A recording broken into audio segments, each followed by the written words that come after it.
Hello students, 12th class. तो जैसे कि आपको पता है कि भाई हमने जो इससे पहले का जो टॉपिक था, जो इससे पहले का जो चैप्टर था मॉलिक्यूलर बेसिस ऑफ इनहेरिटेंस, इसको हमने क्या कर लिया है, पूरी तरह से पढ़ लिया है।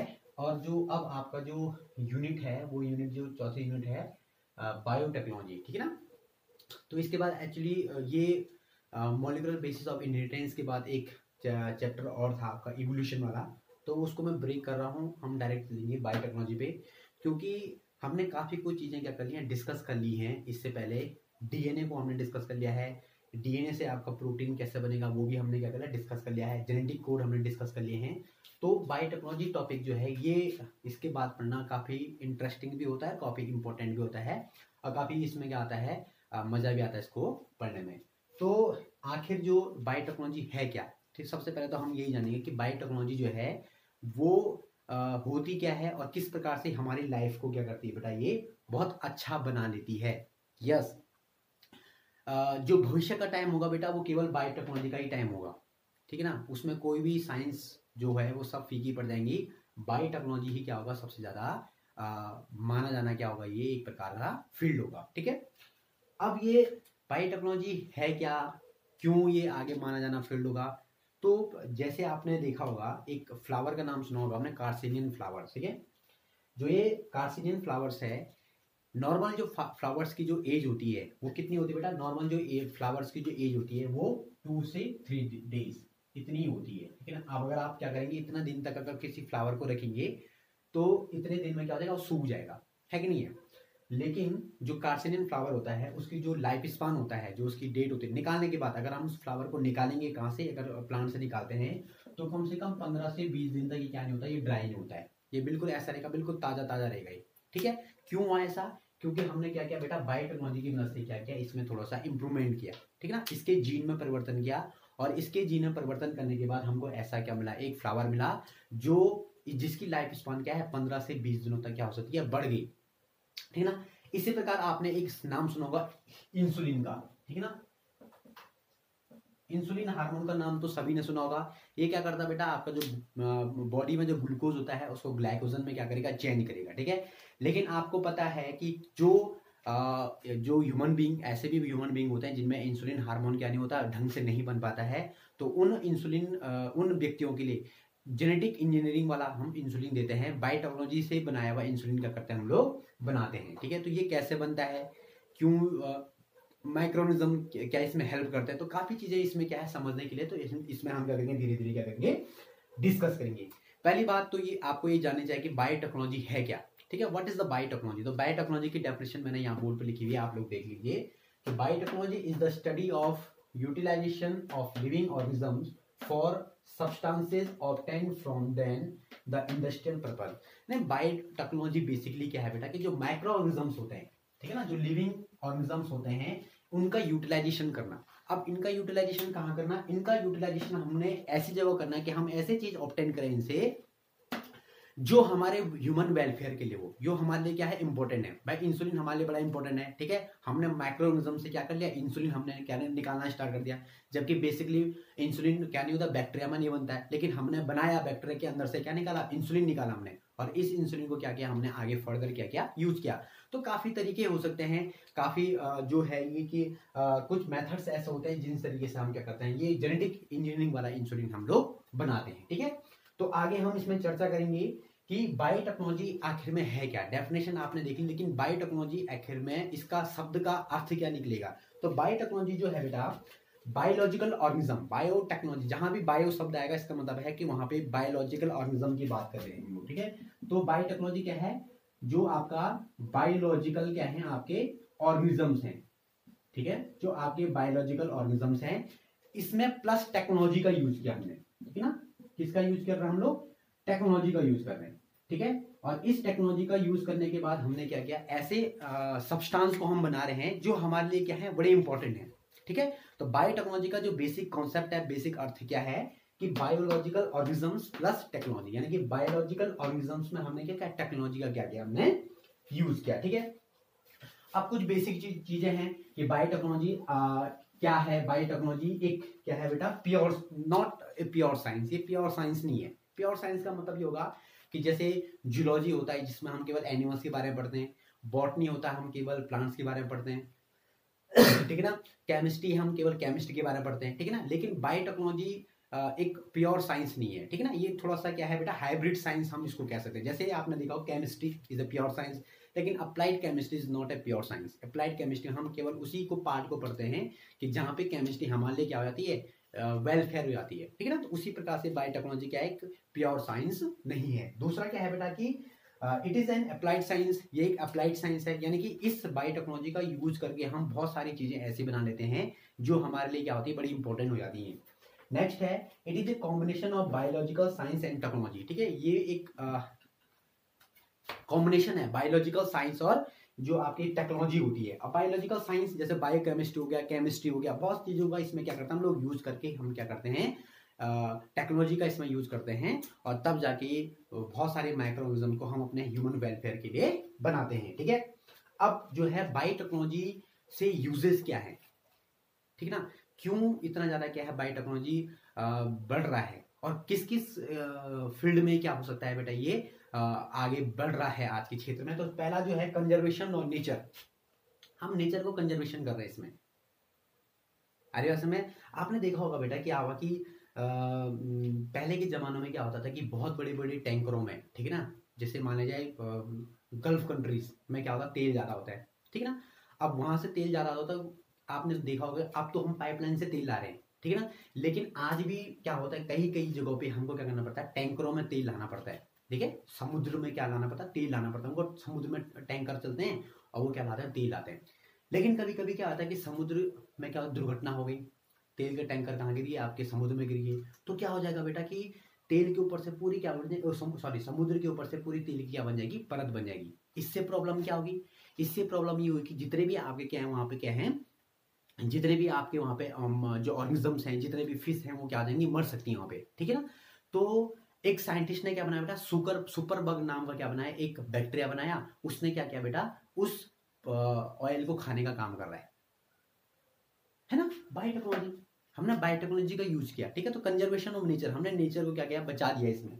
दूसरा बेटा वाटर वेस्ट यूटिलाइजेशन, हम किस प्रकार से जो वेस्ट आपका पड़ा हुआ इधर उधर, हम किस प्रकार से इसको क्या करें, यूटिलाइजेशन करें। तो इसमें बायोटेक्नोलॉजी का यूज किया जाता है। बहुत सारे माइक्रोऑर्गेनिज्म्स ऐसे होते हैं बेटा जिनका यूज हम क्या करते हैं, उनको डिकम्पोजिशन में करते हैं, ठीक है ना। तो इसको हम एडवांस बना रहे हैं, ठीक है ना। आपने देखा होगा ना भाई, हम लोग सीवेज ट्रीटमेंट प्लांट लगा रहे हैं ना, तो सीवेज ट्रीटमेंट प्लांट क्या है, बेसिकली माइक्रोऑर्गेनिज्म्स का यूज कर रहे हैं उसमें।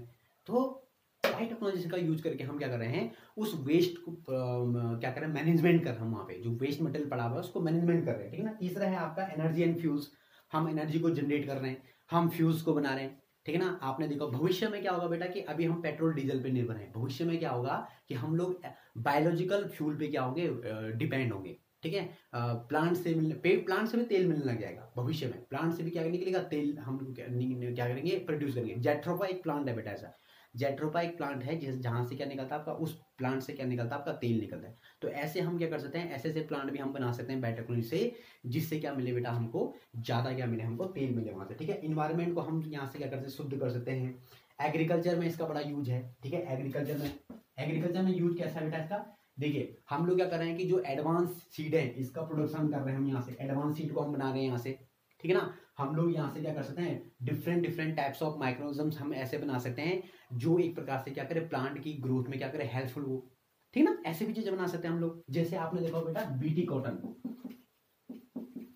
बीटी कॉटन ये बीटी कॉटन है क्या बेटा, बैसिलस थोरिनजेनेसिस, ये बैक्टीरिया है और उसका प्लांट है कॉटन। हमने क्या किया, कॉटन वॉलवर्म एक ऐसा कीड़ा था बेटा, ऐसा इंसेक्ट था जो कॉटन की पत्तियों को खाता था।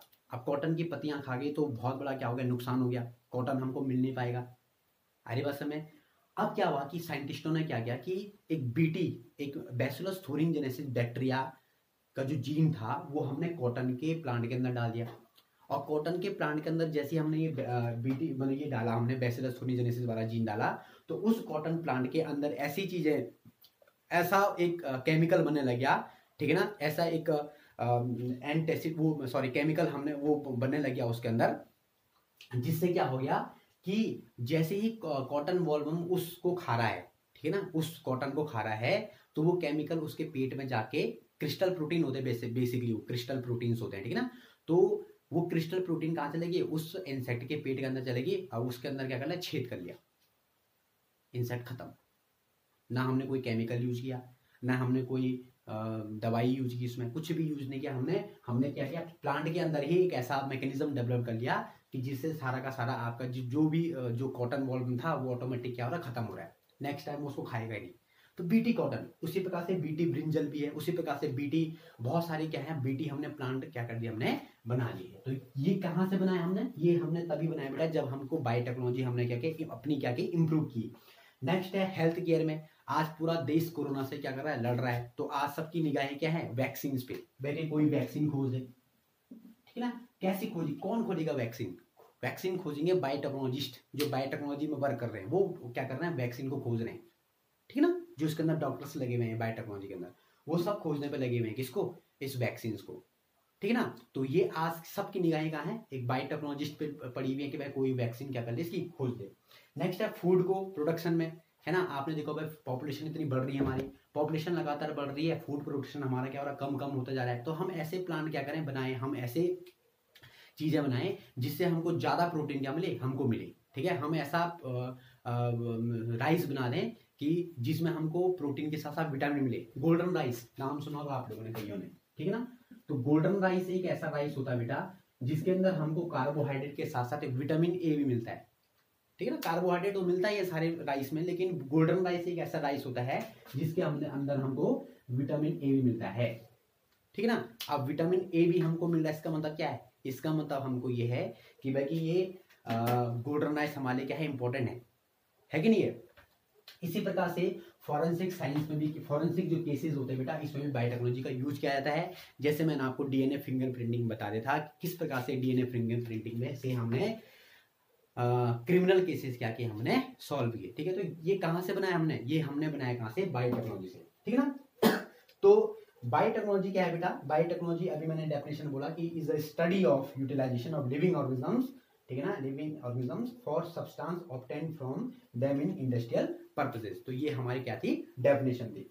एक और डेफिनेशन होती है बेटा, biotechnology is the integrated use of biochemistry, microbiology, engineering science in order to achieve technology application of the capabilities, ठीक है, of microorganisms, culture, cell, tissues and parts thereof. तो ये वही डेफिनेशन मिक्सअप और की है कि भाई कि हमने बेसिकली फंडा यही है कि हमने बायोटेक्नोलॉजी यानी कि जो बायोलॉजिकल ऑर्गेनिजम्स हैं उनको मैनिपुलेशन करना है, उसमें टेक्नोलॉजी का यूज करके हमको उसको इस प्रकार से बनाना है कि वो हमारे लिए क्या हो, बेनिफिशियल हो, ठीक है। अब ये बायोटेक्नोलॉजी जो है क्या बहुत मॉडर्न साइंस है क्या ये, तो ये मॉडर्न साइंस नहीं है, ठीक है। एंशिएंट बायोटेक्नोलॉजी भी होती थी भाई। देखिए आप लोग मिल्क खाते होंगे, ठीक है, तो मिल्क खाते हैं हम लोग, मिल्क से आप लोग कर्ड भी बनाते कि बनाते हैं, कहाँ से बना रहे हैं, लैक्टोबैसिलस से बना रहे हैं, ठीक है ना, वो बैक्टीरिया से बना रहे हैं आप लोग। तो लैक्टोबैसिलस से आप लोग बना रहे हैं, तो क्या ये बायोटेक्नोलॉजी नहीं है क्या, है ना। आपने मिल्क से क्या बनाया, कर्ड बनाया, बायोटेक्नोलॉजी है ये भी, ठीक है ना। आपने क्या बनाया, जो शुगर है, जो आपके क्या है, अनाज है, शुगर से आपने क्या बनाया, आपने अल्कोहल बना दिया। किसके हेल्प से बनाया आपने बनाया यीस्ट की हेल्प से, ठीक है ना। तो क्या है, बायोटेक्नोलॉजी नहीं है क्या, ये भी बायोटेक्नोलॉजी है।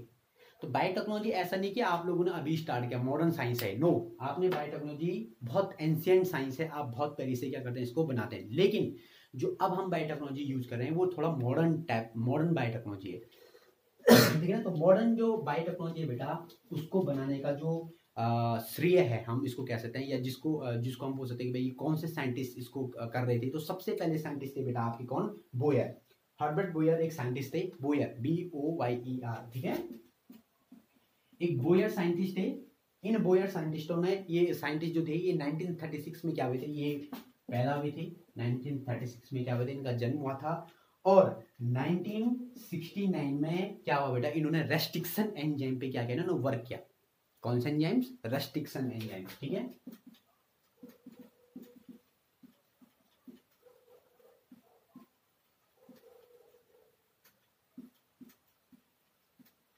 अब ये रेस्ट्रिक्शन एंजाइम्स क्या, देखियो बेटा, मैंने आपको पहले भी डीएनए फिंगरप्रिंटिंग में बताया था आपको कि रेस्ट्रिक्शन एंजाइम्स वो एंजाइम्स होते हैं जो डीएनए पे कट लगाते हैं, ठीक ना। आगे हम इसके बारे में पढ़ेंगे, तभी इतना समझ लो कि डीएनए पे कट लगाने वाले मॉलिक्यूलर सीजर्स बोलते हैं इनको, मॉलिक्यूलर सीजर्स, है ना।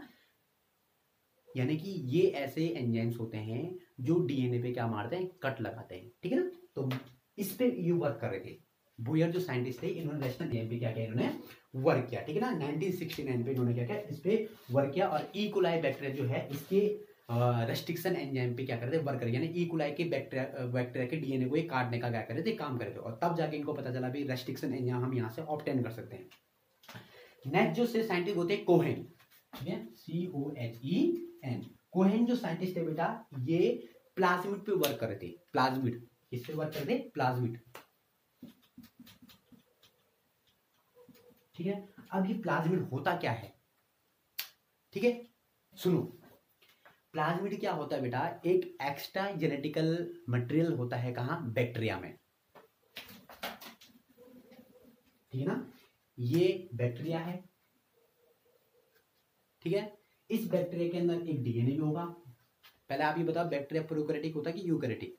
यस, बैक्टीरिया होता है आपका प्रोकैरियोटिक, ठीक है। तो ये बैक्टीरिया का क्या है, डीएनए है। इस बैक्टीरिया का डीएनए के साथ साथ एक एक्स्ट्रा डीएनए भी होता है जो इस तरफ सेफ होगा। इसको हम बोलते हैं प्लाज्मिड। क्या बोलते हैं इसको, प्लाज्मिड बोलते हैं इसको हम लोग,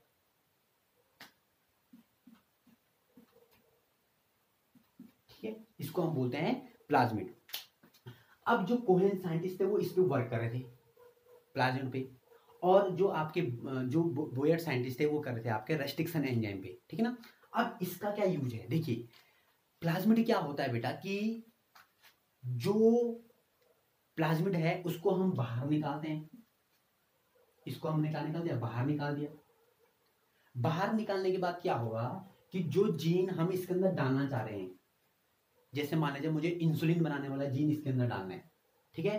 तो मैंने क्या किया, रेस्ट्रिक्शन एंजाइम की मदद से इस पे कट मार दिया। तो कट मार दिया तो ये कट लग गया, अंडरस्टैंड। अब मान ले जाए कि मुझे ये डीएनए है, इस डीएनए से निकालना है मुझे कौन सा जीन, इंसुलिन वाला जीन। तो मैंने यहां से कट लगा दिया, इस पे ये जीन निकाल दिया। और इस जीन को कहां लगा दिया, मैंने यहां पे ऐड कर लिया। तो ऐड कर लिया तो कैसे ऐड करूंगा मैं, यहां पे इसको, ये ऐड हो गया। अरे बात समय। तो क्या हुआ, ये आपका जो नीचे वाला था ये तो ओरिजिनल क्या था, डीएनए था। और यहाँ पे जो आपका लग गया ये क्या है आपका, यहाँ पे ये आपने एक्स्ट्रा जीन लगाया जो आप चाहते थे, ठीक है। और ये क्या है, ये एक्स्ट्रा प्लाज्मिड पे क्या लग गया, ये जीन लग गया। और इसको फिर आपने कहां डाल दिया, इसके अंदर डाल दिया, इस बैक्टीरियल सेल के अंदर डाल दिया। तो बैक्टीरियल सेल से पहले प्लाज्मिड निकालना, प्लाज्मिड पे कट लगाना, फिर आपने क्या किया, जो आपका जीन था, जो फॉरेन जीन था, जो फॉरेन डीएनए था, उसको आपने कहां डाल दिया, आपने प्लाज्मिड पे लगा दिया। और तब जाके आपने यहां अंदर लगा दिया। अब आपका ये सवाल भी होना चाहिए कि सर की ऐसा क्यों किया हमने डायरेक्टली जो जीन था, जो फॉरेन जीन था, उसको हमने यहाँ क्यों नहीं डाल दिया। देखिए अब ये फॉरेन जीन जो है ये इसके लिए क्या है, इस बैक्टीरिया के लिए क्या है, ये एक प्रकार का क्या है कि एलर्जिक कंपोनेंट हो सकता है, या ऐसा एक प्रकार से फॉरेन क्या है इसके लिए, पैथोजन है इसके लिए, कि भाई कोई जीन बाहर से आ गया। तो ये क्या कर लेगा, इसको क्या नहीं करेगा, इसको एक्सेप्ट नहीं करेगा। और एक्सेप्ट नहीं करेगा क्या होगा, जैसे हमने ये जीन इसके अंदर डाल दिया तो ये डीएनए जो आपका बैक्टीरियल सेल है ये इसको रिजेक्ट कर सकता है। लेकिन क्या हुआ कि जब हम इसको प्लाज्मिड के साथ इसके अंदर डालेंगे, तो प्लाज्मिड क्या है, इसी का एक क्या है, कंपोनेंट है, ठीक है ना। जब इसको इसके अंदर डालेंगे तो ये कुछ नहीं कर पाएगा, ये बोलेगा आइए। एग्जाम्पल समझो, जैसे मान ले जाए कि आपके घर में कोई आदमी आया, वो आपके पहचान का नहीं था, ठीक है ना।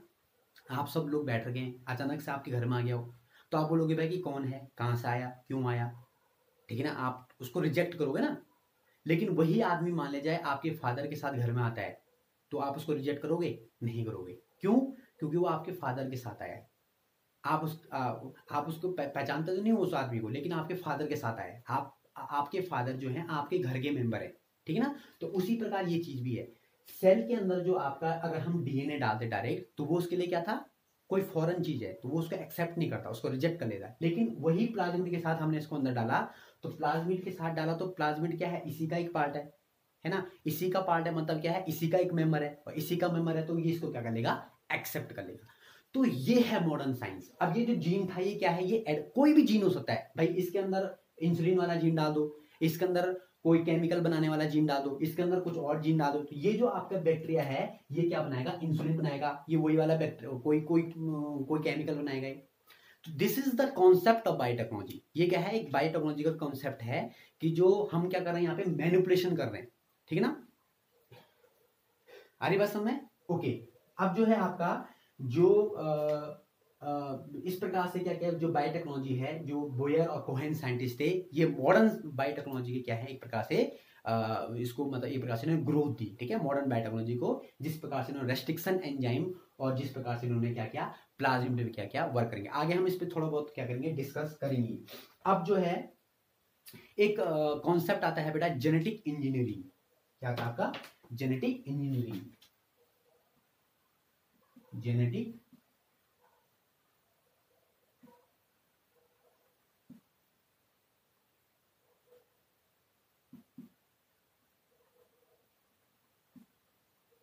जेनेटिक इंजीनियरिंग क्या है, देखो इंजीनियर का काम क्या होता है, इंजीनियर का काम क्या होता है कि मैनिपुलेशन करना, फेरबदल करना, ठीक है ना। जेनेटिक इंजीनियरिंग का यही काम होता है, to manipulate, to manipulate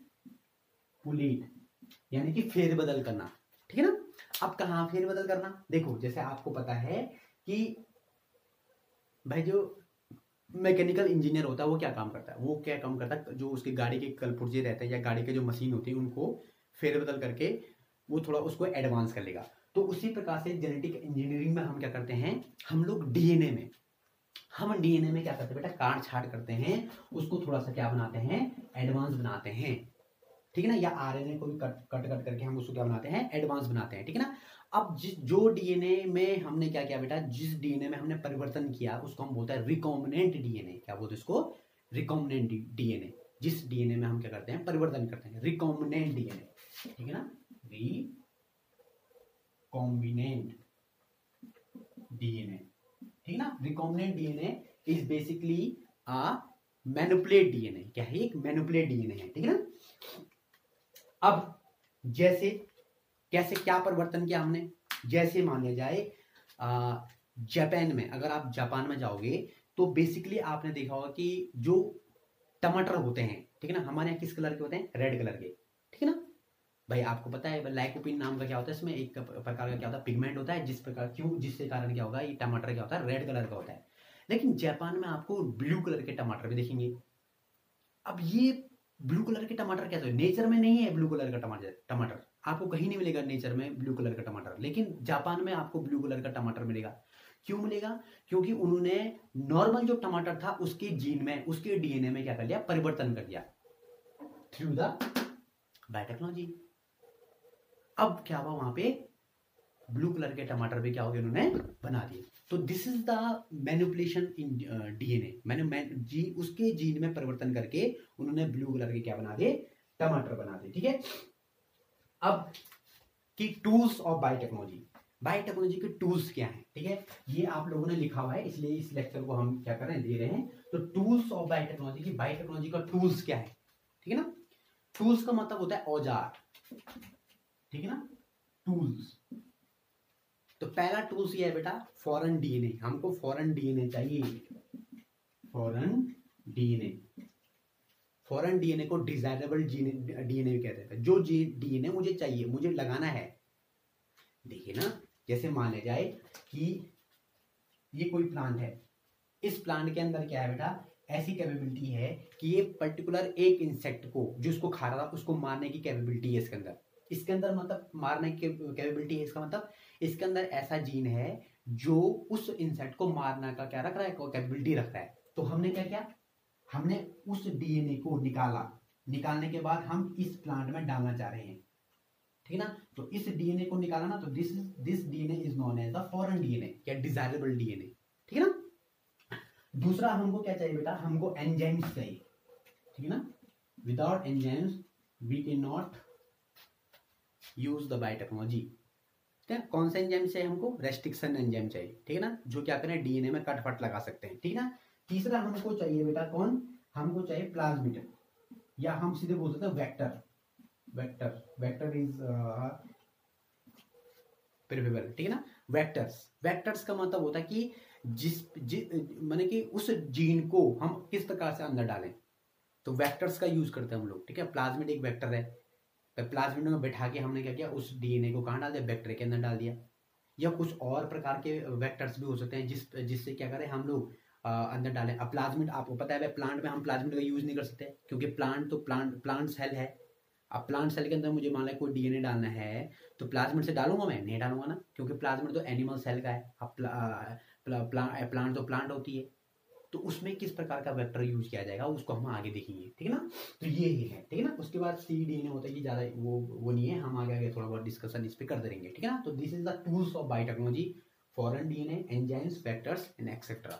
okay, तो नेक्स्ट हम बात करेंगे रेस्ट्रिक्शन एंजाइम पे कि किस प्रकार से रेस्ट्रिक्शन एंजाइम का यूज आगे किया जाता है। तो तब तक के लिए गुड बाय।